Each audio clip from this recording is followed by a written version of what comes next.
Hi guys, my name is Nias. Today we'll be tackling a very important issue in our daily lives and in our communication. This issue is racism.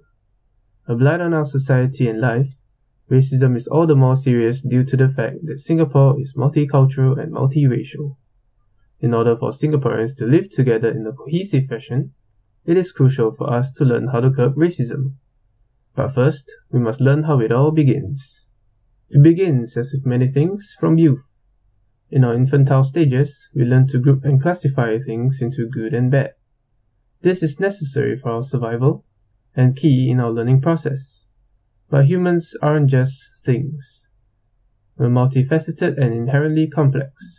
And so, classifying humans just isn't right.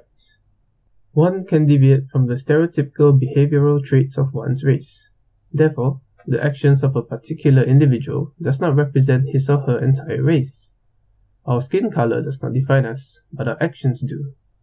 For instance, someone who you might think to be a brainless tub can turn out to be a really sweet guy.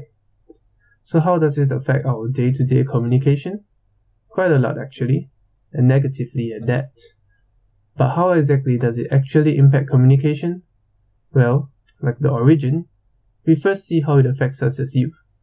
Kids have equal potential to be both innocent and incredibly cruel. And this is all because they do not know any etiquette or rules. They merely act the way that society raises them to be. This naturally causes them to be prone to racist remarks if brought up in that kind of environment. And for the same reason, those targeted by racist remarks can be affected very deeply. Moreover, racism can cause racial segregation, with a group of one race casting out someone of another race.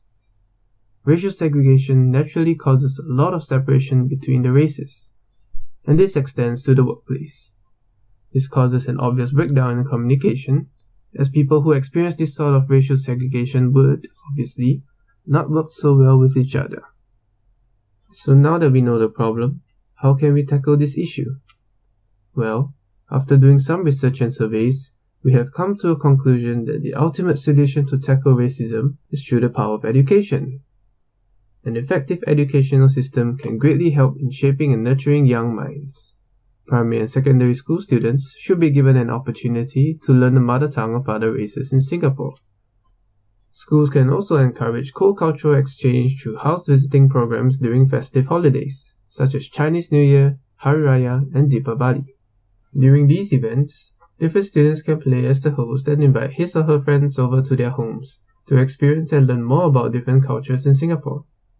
This will grant them exposure to languages and cultures of other races in Singapore, as well as encourage multicultural appreciation. Teachers can encourage their students to form groups consisting of different races to further promote racial harmony among students. This provides another opportunity for students to understand and interact more with other races, breaking down the cultural barriers and furthermore, curb stereotyping of other races. However, there's a limit to how much a school can do. Ultimately, the behavior is dependent on each individual and their willingness in encountering racism. If you see something, say something. Do not stand idly by when someone is being racially discriminated. Stand up and do your part to curb racism. All in all, communication is a two-way street. No matter school or work, both parties involved in the conversation have to put in the effort to convey their message to each other effectively. However, what happens when the street is blocked by a boulder called racism? These extreme and clouded judgments will cause future generations to be mean and unkind towards other races, resulting in a backward and uncivilized society to live in. If this boulder is not broken down, there will inevitably be racial segregation and consequently, massive breakdowns in communication, the bedrock of human society. However, together, we can break down this blight to society, but if, and only if, everyone does their part. And hopefully, this video is a small step towards that goal. That's all folks, see you again next time.